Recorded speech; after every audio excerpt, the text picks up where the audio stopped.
Flames, smoke, heat, collapsing buildings. Dangers firefighters face every time they answer the call.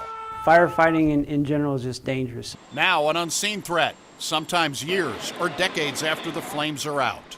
They found a tumor the size of a grapefruit in my chest between my heart and my lung. I have kidney cancer. It's grade 4, stage 4, which is the worst. Multiple studies are finding firefighters are developing a wide variety of cancers 2 to 3 times more often than the general public.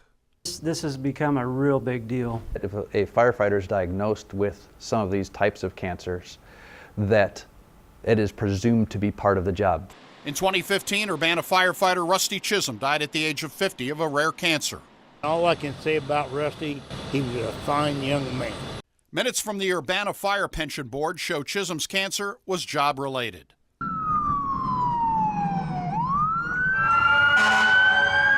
I have brain cancer, and I also have stage 4 lung cancer. Soot from fires is becoming a big concern. Today's firefighters are facing toxins in buildings and homes which spew carcinogens into the air they breathe and onto their bodies. Everything from arsenic and asbestos to vinyl chloride and benzene. There's a lot of polymers and plastics and things that burn very differently. At the Illinois Fire Service Institute at the University of Illinois, research is underway to determine what is in the smoke and soot that leads to deadly cancers. The smoke can stay on your skin, so if we don't clean it off as rapidly as possible, we can continue to be exposed well beyond the time that we're sitting on the fire ground. And we still face the threats of building collapse, flashovers, backdrafts, things like that, but we're also seeing the health effects that go along with that. Departments across the country are taking steps to reduce the risks, from wearing air bottles longer to removing soot at the fire scene. With skin cleansing wipes or even with soap and water on the fire ground, we can try to get the soot off of our faces and necks and hands as soon as we get out from the building. We're finding that you want to get that stuff off of your skin right away.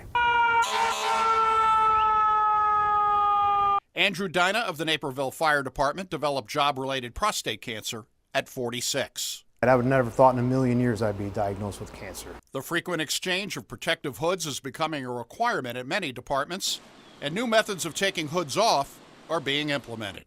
We can have a hood that blocks everything from getting through it, but if we follow the same process that we always have, we just put that soot right back on our neck. Unzip a little bit, then this can actually be pulled up and over the top.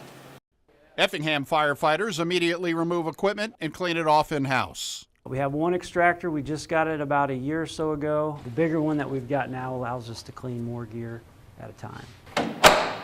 Back in Naperville, Andrew Dyna is a member of the Firefighter Cancer Support Network, which provides mentors to firefighters diagnosed with cancer.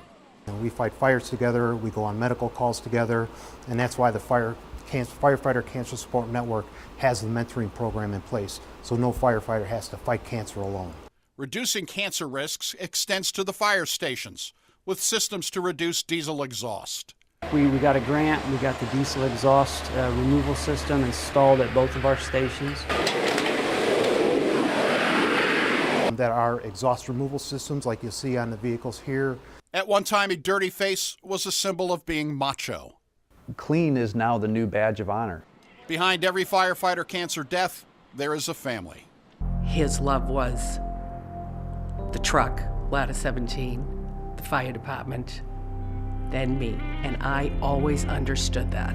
For the firefighter finding out from a doctor he is dying of cancer, there is little to say. I'm gonna die. And the question I asked him was, when? Firefighting is facing a change in culture, which could be the difference between life and death. For the I-Team, Doug Wolfe, WAND News.